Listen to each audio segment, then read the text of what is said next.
Rina, and today I want to talk about something that's fresh for me personally. Why getting back into routine after a vacation can feel so overwhelming, especially for moms, and how body awareness can actually help us find our footing again. I've just come back from some time away with family, and I'll be honest with you, I felt completely lost on how to pick things up again. I knew I needed to get back into recording episodes to move forward with my business and my clients, but the momentum was gone. Instead of feeling refreshed, I felt behind. And maybe you know this feeling too. For mums, vacations often aren't the full reset they are supposed to be.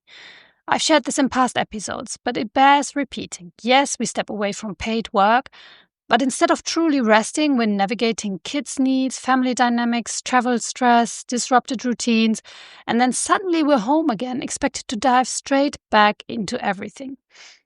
And here's the tricky part. Our routines get shaken up. Our bodies are still in a different rhythm. Our minds are carrying the weight of, I should be productive again by now. It's no wonder getting back into routine feels heavier than it should. And I'll be honest, even though I try to follow my own advice about easing into vacation mode and staying connected to myself, the added pressure of feeling like I should still be showing up online made it so much harder to truly switch off this time around. The summer was also very different from previous years.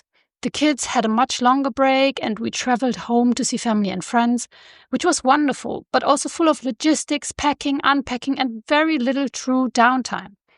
Our planned vacation even began with a city trip I did solo because of my husband's work commitment. By the time we reached the relaxing part, both of us were already exhausted.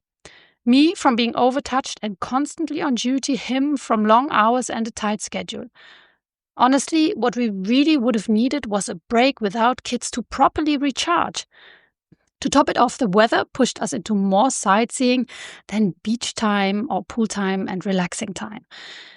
And these are just a few of the curveballs that made it hard to relax this year. And I'm sure you've had some of those or similar ones too. All the while, in the back of my mind, there was this voice telling me I should be showing up here and on Instagram, that I should be present, online, and engaging. Even when I gave myself permission to let go, those shoulds kept coming back. Fast forward to now, we're back home, but the kids are still not in school. It's still hard for me to get into a flow, so I'm easing myself in gently. I'm also prioritizing getting back into my workout routine because I know once my body finds its rhythm again and I reconnect with myself through movement, my headspace will follow. That personal shift is a good reminder for me, and maybe for you too, that our bodies often lead the way before our minds catch up. This is exactly where body awareness comes in. Because instead of trying to force ourselves back into the old rhythm through willpower alone, we can use the body as an anchor. And here's how. Firstly, notice your energy, not just your to-do list. When I came back from vacation, my head was spinning with all the things I needed to do, on top of laundry, grocery shopping, tidying, and cleaning, of course. But when I paused and checked in with my body, I realized my energy wasn't ready for deep creative work just yet. I needed a smaller first step and reset before diving in. So try this. Take a moment today to notice, does your body feel restless, sluggish, tense, or energized? Use that as your guide for what task comes first, instead of what seems most urgent. If you feel blocked because there's just too much to do and you're like, I don't even know where to begin, take some quick wins. That gets you going, and that'll help you also tackle those bigger, more daunting tasks. And secondly, reconnect through movement. Our bodies often hold on to vacation rhythms, different sleep patterns, different foods, some indulgent, some healthier and worth bringing home, and shifts in movement more or less than usual. Gentle exercise or even a short walk helps you reset your nervous system and signal, okay, we're back in our everyday environment. I like to think of it as telling my body, we're here now and it's safe to shift gears. But you can do so slowly. Thirdly, anchor back into micro routines, if you can. Instead of expecting yourself to leap back into the full morning routine, the full workday structure, the full family schedule, pick one small thing that helps you feel grounded. For me, that's my workout routine, which I reintroduce step by step. It mindfully reminds me I can start small and build momentum. Ask yourself, what's one small habit that tells your body we're back to normal life? Start there. And even if you have to plunge right back in with a big deadline looming, try to weave in moments that energize you. Take a few seconds to remember your favorite vacation moment and how your body felt then. Close your eyes and savor your first sip of coffee or tea mindfully. Notice the warmth, the flavors, the feeling as it flows down your throat.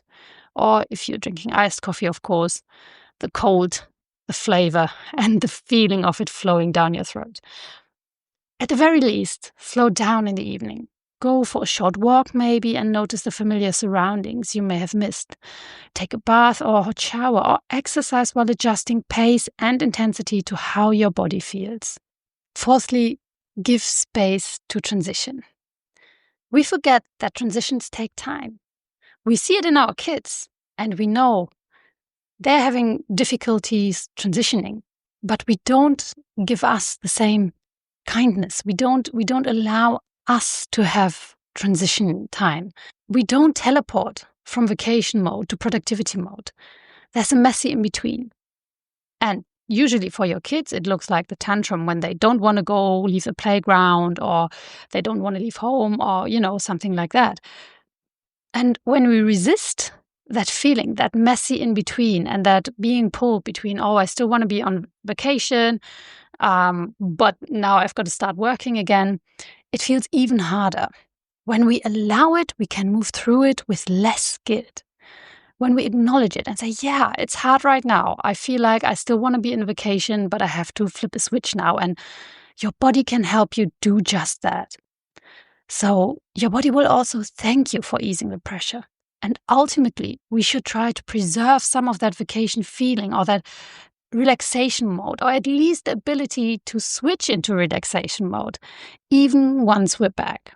And I can't stress enough how important breaks are. And if you've listened to the podcast so far, you've heard a lot about it. You've heard me saying, take small breaks, even if it's just a breath, a tiny micro moment for yourself.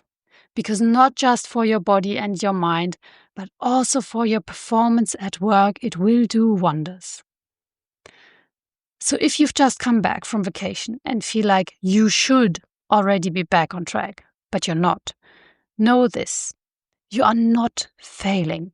You're just human and a mum navigating more moving parts than most.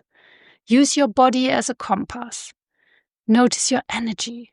Move gently. Re-anchor into small routines and give yourself permission to take the transition step by step. Don't forget to also pave the way for a more mindful daily rhythm that connects you to your body and your strength.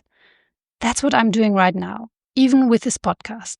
It doesn't have to be perfect. It just has to be real. If this resonated with you, I'd love if you shared this episode with another mum who might be returning from her summer break and feeling a little lost. And if you want more practical ways to reconnect with your body and your ambition, come join me on Instagram at bodyful_minds, where I share tips and encouragement. Remember, it's not about doing more, it's about being more you.